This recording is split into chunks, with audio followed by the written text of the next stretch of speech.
reversing the need function. Now, I have a few notes on this, and I recently read Walter Isaacson's book or biography of Elon Musk.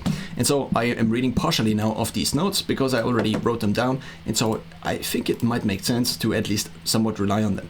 Now, in Walter Isaacson's book, Elon Musk, the author describes the algorithm Elon Musk uses to build successful, or whatever, his products, you could also say, and services that his companies offer.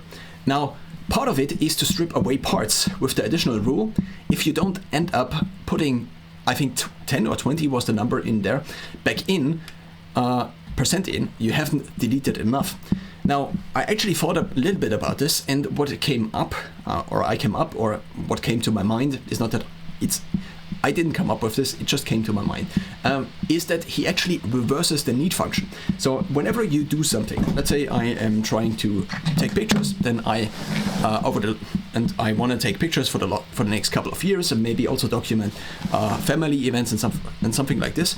You are thinking of, okay, what do I need now for this?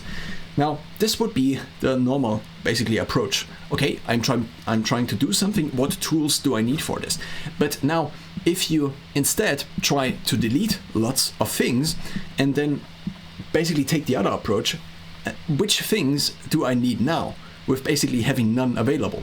Which do I need the most? So for example, if I want to take pictures with my camera bag, I could say that I put my camera bag into another room, for example, or I could also leave it at another place.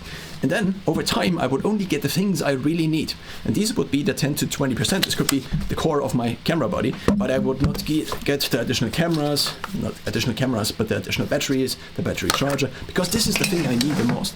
And so by putting basically this back in, I am now I have reversed the function somewhat. Instead of, okay, using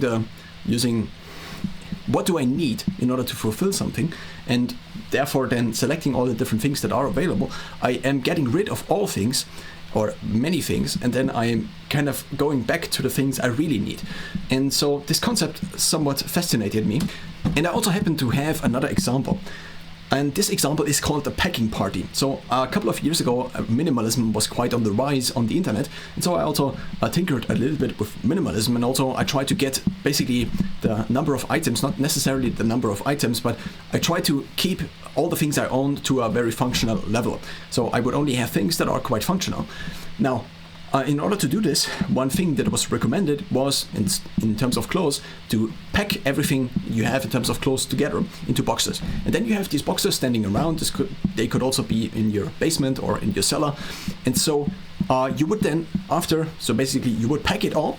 And then for the next couple of weeks, you would live kind of out of these boxes, and you would take out only the things you really need. And therefore, also doing kind of the same thing. First, you kind of delete a lot, and then by basically documenting the usage of these items over the course of a given time interval, you then have basically a utility function that is, or you determine the value of these different items, and this happens to have kind of the same principle, similar to the one Elon Musk also uses as part of what Walter Isaacson calls in the biography of Elon Musk the algorithm.